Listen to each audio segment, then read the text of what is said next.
Ya, terima kasih pemirsa Solan TV, Anda masih bersama kami dalam Bincang hari ini. Dan kita juga masih ditemani Teh Sarifah Ainun Jaria atau kerap disapa Teh Iva ya, seorang aktivis perempuan dan juga bacalek DPR RI Dapil Banten 2. Nah, selain mungkin tadi semangat Teh Iva yang kemudian juga terus bergerak dan juga melakukan aktivitas untuk kemudian juga memberikan dukungan yang baik bagi kemajuan khususnya perempuan, ini sosok Soekarno juga diidolakan oleh beliau. Ini nampak dari kaos yang hari ini dipakainya. Iya benar. Boleh diceritakan Teh Iva? Ya ini kebetulan karena hari ini mau wawancara dengan tema Soekarno dan feminisme, saya juga ngoleksi, selain buku saya juga ngoleksi baju beliau nih. Wow. Ini mengingatkan saya tentang perjuangan beliau gitu, bahwa memang sebagai seorang politikus kita harus punya semangat yang tinggi gitu. Jadi jangan hanya diam di rumah, jangan hanya yang mendengarkan yang isu-isu yang kemarin katanya perempuan itu ngapain sih sekolah tinggi-tinggi atau akhirnya nanti di dapur kasur sumur, enggak. Jadi saya terinspirasi dari beliau dan dari pemikiran-pemikiran beliau, makanya saya tidak hanya mengoleksi bukunya tapi juga bajunya. Jadi saya punya beberapa baju yang bergambar beliau gitu. Wow, dan hari ini dipakai ya sesuai dengan tema ya. Ya benar. Oke. Baik, nah nanti di segmen ketiga Anda juga bisa langsung bertanya kepada Teh Iva untuk bertanya soal mungkin pergerakan perempuan dan juga tema-tema terkait dengan Soekarno yang saat ini kita bahas ya. Teh Iva, kemudian tadi sempat terpotong jeda, seperti apa nih? Adakah garis merah yang dapat ini antara pemikiran Pancasila, Bung Karno dan juga semangat feminisme? Seperti apa? Sebenarnya Pancasila itu kalau mau ditarik garis besar itu pemikiran Pancasila dan pemikiran feminisme dan Pancasila itu mempunyai benang merah yang sangat kuat. Jadi kalau mau dilihat sebenarnya itu tertuang hampir di semua sila dalam Pancasila. Tapi secara spesifik itu bisa terlihat dari lambang Pancasila yang kedua itu kan gambar rantai ya. Kalau bulat menggambarkan perempuan, berbentuk kotak itu menggambarkan laki-laki, dan itu kan bentuknya bulat utuh ya, tidak lepas atau tidak terhambur gitu, menyatu menjadi satu. Nah, itu menggambarkan bahwa perempuan dan laki-laki itu bisa bekerja sama untuk pembangunan. Di situ kan dijelaskan bahwa perempuan dan laki-laki itu ada kesetaraan gitu, kesetaraan di dalam pembangunan Indonesia ke depan lebih baik. Apalagi kalau mereka ada kerjasama, jadi laki-laki mungkin bisa transfer knowledge-nya kepada perempuan. Jangan merasa bahwa kalau perempuan ini lebih maju, lebih baik, tersaingi. Enggak, sebenarnya kita bekerja sama juga bisa akan tercipta satu harmonisasi yang baik gitu. Jadi kalau dalam Pancasila itu sangat jelas, terutama sila kedua, kalau untuk dasarnya itu dari ketuhanan Maha Esa, bahwa setiap makhluk hidup itu kan sudah ada aturannya sendiri, bahwa setiap agama menyatakan bahwa kita ini saling bisa bekerja sama gitu. Baik. Saling menghargai, menghormati. Ya, saling menghargai dan menghormati. Nah, menurut Teh Iva nih, mungkin dalam pemikiran patriarki, setuju atau tidak Teh Iva, ketika kita disebut nih perempuan mah baperan, atau mungkin perempuan nih apa-apa bawa perasaan katanya, berbeda mungkin dengan laki-laki yang mungkin kalau digambarkan ini lebih superior ya ketimbang perempuan. Seperti apa nih Teh? Kalau saya pribadi sebenarnya bingung juga ya. Tapi kalau saya pribadi sih menganggap perempuan ini sosok multilateral gitu. Jadi perempuan ini bisa melakukan dua pekerjaan sekaligus loh. Yang belum tentu laki-laki bisa lakukan gitu. Kayak semacam di sektor publik perempuan bisa menjadi seorang misalnya politikus, dokter, bahkan sekarang ada yang prajurit, sudah ada yang perempuan. Tapi di rumah dia tetap akan menjadi seorang istri dan ibu. Dia mengurus anak-anak. Coba deh kita titip anak kita 5 menit deh ke suami, mampu nggak dia jaga? Iya. Mungkin kan akan kesusahan gitu. Jadi kan kalau dibilang, kalau saya menganggap bahwa mungkin perempuan itu lebih banyak yang dipikirkan. Jadi dia lebih teliti, lebih telaten, lebih banyak yang dia pikirkan. Dia memikirkan semua, kalau melakukan ini apa yang akan terjadi ke depan, apakah ini menguntungkan, apakah ini merugikan gitu. Seperti itu sih, memang agak sedikit bawa perasaan karena kodratnya sebagai seorang ibu kan seperti itu. Oke. Ini mungkin kalau bawa perasaan yang positif justru Ya. malah lebih positif Ya, ya. benar. Teh Iva Saya ya. rasa sih bawa perasaannya lebih positif, bukan karena tiba-tiba nggak setuju langsung ada protes apa, baper, enggak sih. Kalau saya menganggapnya seperti itu. Oke, dan luar biasa tadi yang seperti Teh Iva bilang bahwa ini multi job juga ya, bisa jadi di sektor publik Double dan juga burden kata kalau Iya. Pak Soekarno mengatakan perempuan ini double burden. Jadi dia bisa melakukan pekerjaan sektor publik, bisa di rumah tangga juga bisa. wah, bisa menjadi dua kepribadian juga ya ketika di luar ini menjadi seperti apa, dan ketika di rumah tetap menjadi seorang istri ya. Seperti saya itu kan Iya. kalau untuk jadwal saya, kalau untuk masyarakat saya full ke masyarakat, Iya. tapi biasanya di hari Minggu, Sabtu saya fokuskan untuk anak-anak seperti itu, Keluarga. karena bagaimanapun perempuan itu adalah pendidik pertama bagi anak-anaknya. Anak yang cerdas akan menghasilkan generasi yang cerdas. Seperti itu. Wah, luar biasa Teh Iva ya, dan ibu katanya madrasah pertama juga bagi Benar, anak-anaknya ya Teh ya. benar. Oke, nah saat ini apakah kemudian Teh Iva ada relevansi pemikiran tadi dari Bung Karno, kemudian feminisme dan juga Pancasila yang harus tetap kita gelorakan dan semangatkan kepada masyarakat Indonesia saat ini? Ya harus, karena dari semangat feminisme itulah kita dapat saling menghargai, saling bekerja sama. Yang seperti saya bilang tadi, bahwasanya kalau kita hanya maaf ya dikuasain oleh laki-laki itu kan agak susah. Negara itu Soekarno pernah mengatakan bahwa jika ingin membangun negara, kalian tidak akan bisa membangun suatu negara atau suatu masyarakat jika kalian tidak mengerti perempuan gitu, atau kalian tidak melibatkan perempuan. Makanya dalam setiap pembangunan perempuan ini harus dilibatkan. Nah, kita bisa ambil contoh dari negara-negara luar yang memang kesetaraan gendernya udah sangat baik, melibatkan perempuan maupun laki-laki secara kerjasama ya, bukan berarti sama itu kerjaannya harus sama, enggak. Jadi setara ini bukan berarti sama. Negara-negara lain yang menerapkan prinsip kesetaraan gender sekarang malah jauh lebih berkembang gitu, lebih baik baik dalam aturan, penghasilan dan lain-lainnya. Kenapa itu tidak bisa diterapkan dalam Indonesia gitu? Jadi memang kesetaraan gender itu perlu Ya, Perlu. sangat perlu. Baik. Dan Teh Sarifah Ainun Jariah, mungkin tadi sudah kita dengar begitu mengidolakan sosok Bung Karno. Kalau sosok perempuan yang mungkin diidolakan oleh Teh Iva, adakah yang mungkin juga menginspirasi Teh Iva hingga hari ini? ada ya? anak beliau. Anaknya beliau. Ibu Megawati Wow. Soekarno Putri. Saya Wah. sangat mengidolakan beliau karena yang menginspirasi saya pun beliau, jujur.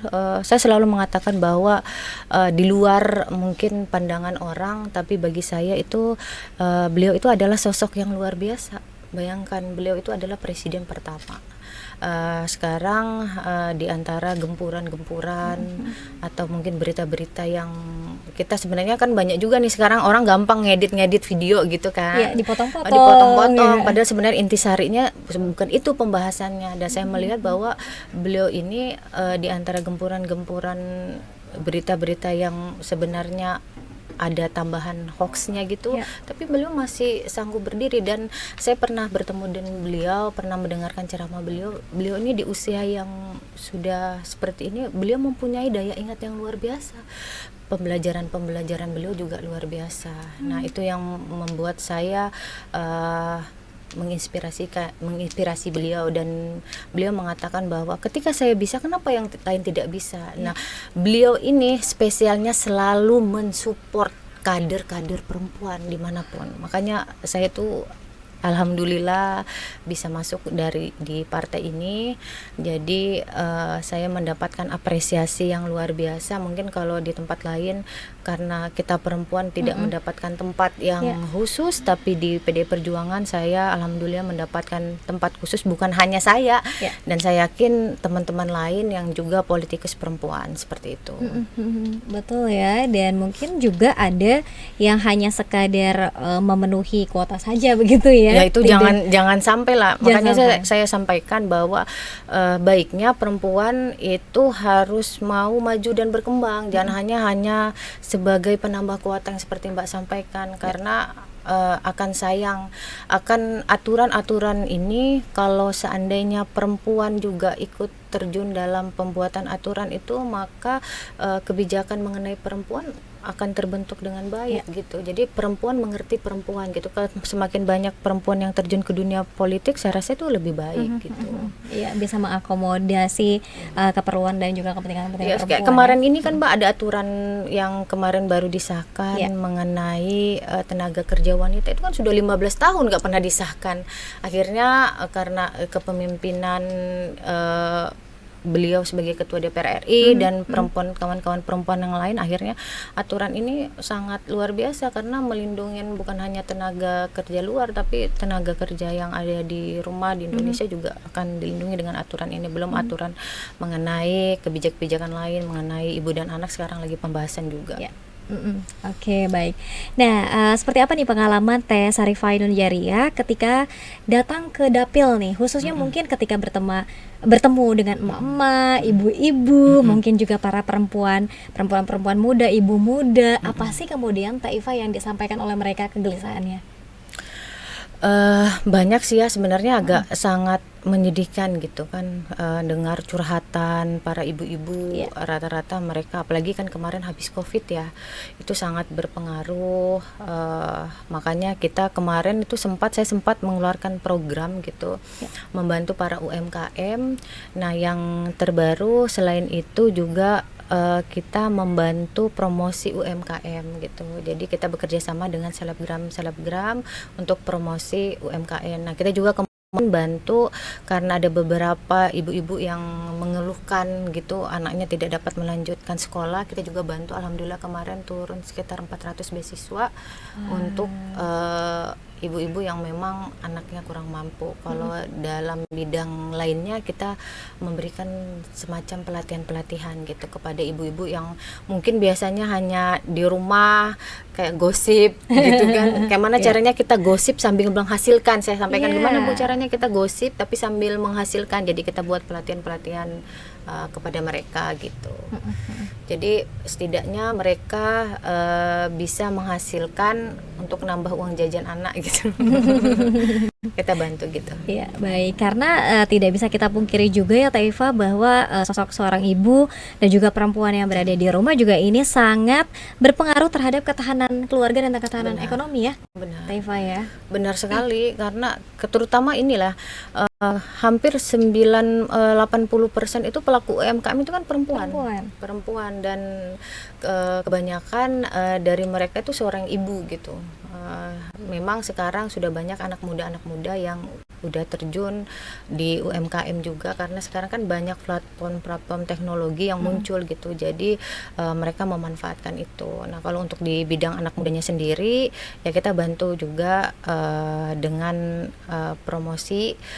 Selain itu ada beberapa memang belum banyak memberikan pelatihan juga gitu, biar mereka tahu gimana caranya mensosialisasikan jualannya di bidang teknologi seperti marketplace. Itu kan lumayan banget Mbak, apalagi TikTok itu segala kan ya itulah. Gitu.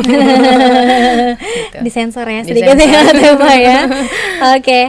Nah, seperti apa nih ya saat ini menurut Teh Ifa, meskipun tadi memang sudah kita rasakan beberapa kemajuan dan juga kesetaraan ya antara perempuan dan juga laki-laki. Saat ini seperti apa dan harapan Teh Ifa nih untuk emansipasi perempuan dan juga kesetaraan perempuan dengan laki-laki seperti apa nantinya?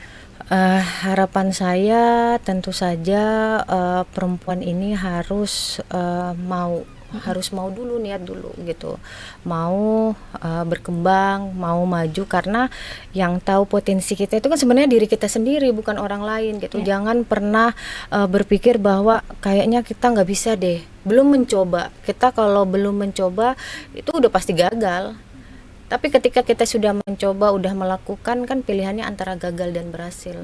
Kegagalan itu kan bukan berarti hilang, atau bukan berarti tidak menjadi apa-apa, itu jadian pengalaman untuk terus maju gitu. Jadi pesan-pesan saya untuk perempuan, emansipasi, ayo jangan hanya jadi penonton. Ingat loh, Indonesia ini persiapan generasi emas di 2024, dan yang mengisinya itu 60% itu adalah orang-orang yang memang kaum-kaum intelektual. 30%-nya itu adalah anak muda. Tapi kalau untuk usia kita nih kan ngerasanya masih 17 tahun. Itu kan nanti di 2024 kita ini kan usianya masuk ke dalam usia produktif 14 sampai 60 tahun. Nah, itu yang mengisi itu kan hampir 70%. Nah, di saat Indonesia emas itu sudah Indonesia bisa bersaing dengan negara-negara lain, kita jadi apa di situ? Apakah kita jadi penonton ya, ataukah kita jadi pelakunya di dalamnya? Nah, kalau harapan saya sih untuk pemuda, untuk perempuan, ayo kita terus belajar, berdiri di kaki sendiri, jangan pernah malu gitu, karena kalau kita malu ya kita nggak akan jadi apa-apa gitu. Jangan usah pikirkan omongan orang. Kalau saya yakin sih kalau niat kita baik pasti akan ada banyak kemudahan gitu. Betul, Saya aja ini Mbak sedikit cerita. Boleh. Jadi saya pernah saya punya akun Instagram official namanya Sarifah Ainun Jariah Official gitu. Memang kadang tim media yang pegang, kadang saya, karena saya sukanya memang terjun langsung ke masyarakat untuk mendengar langsung. Jadi saya lebih sering terjun langsung daripada pakai tim sukses.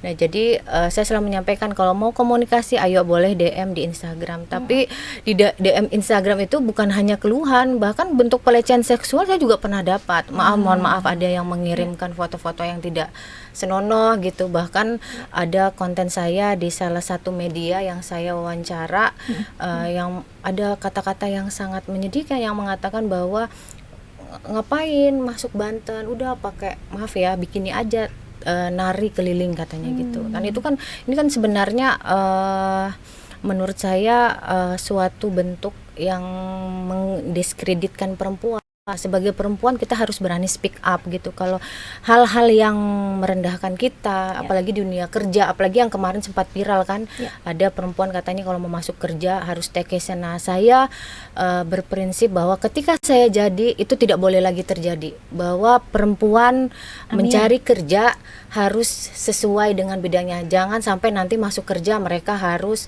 mohon maaf, staycation sama pimpinan, itu enggak. Saya akan berdiri bersama perempuan-perempuan yang diajak atau yang mendapatkan kekerasan seksual atau pelecehan itu. Jadi insya Allah saya siap dampingin mereka. Wah, gitu. luar biasa sekali. Baik, mungkin bagi pemirsa yang sedang mendengarkan juga saat ini, boleh diulangi lagi Teh Sarifah untuk Instagramnya, karena boleh DM tadi ya untuk boleh berkomunikasi, dan curcol boleh ya Teh? Boleh.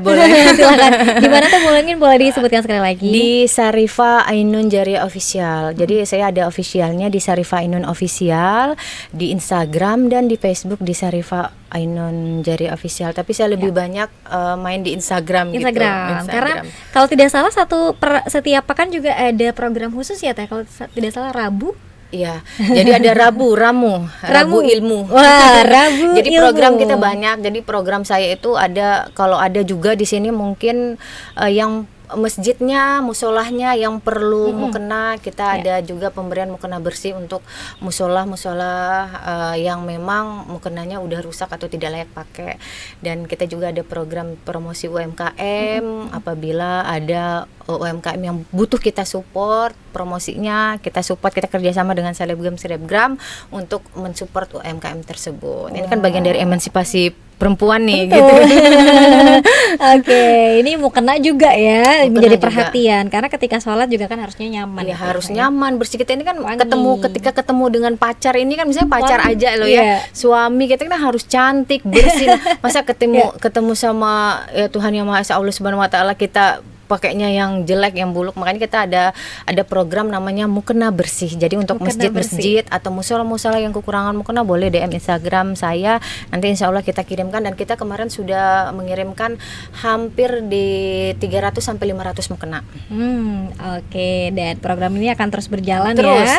Terus berjalan, dan ini Terus memang berjalan. sudah dilakukan di daerah saya 15 tahun lalu. 15 tahun Jadi lalu, wow. bukan katanya kalau ini jangan-jangan baru aja nih, baru mau melakukan, enggak. Ini udah dilakukan selama 15 tahun, dan kita coba terapkan di sini karena saya melihat bahwa tingkat religi masyarakat Banten ini kan luar biasa, masya Allah gitu. Jadi setiap saya ke dapil, kalau udah waktunya sholat saya singgah gitu kan, kadang agak sedihnya itu melihat itu ada beberapa mukena yang memang udah tidak layak kita support. Nah jadi kalau ada teman-teman yang juga daerahnya butuh, boleh DM, kita support insya Allah. Oke, silakan langsung DM di Instagram Teh Sarifah Ainun Jariah Official ya. Ini boleh kemudian juga curcol juga tadi kata Teh Iva. Boleh curhat, kalau nggak punya pacar boleh curhat. Teh Iva banyak stoknya katanya. Banyak. Oke, Teh Iva, kita masih ada satu segmen terakhir. Nanti kita juga akan membuka dan juga membacakan beberapa pertanyaan dari pemirsa. Tentu tetap bersama kami dalam Bincang Hari Ini.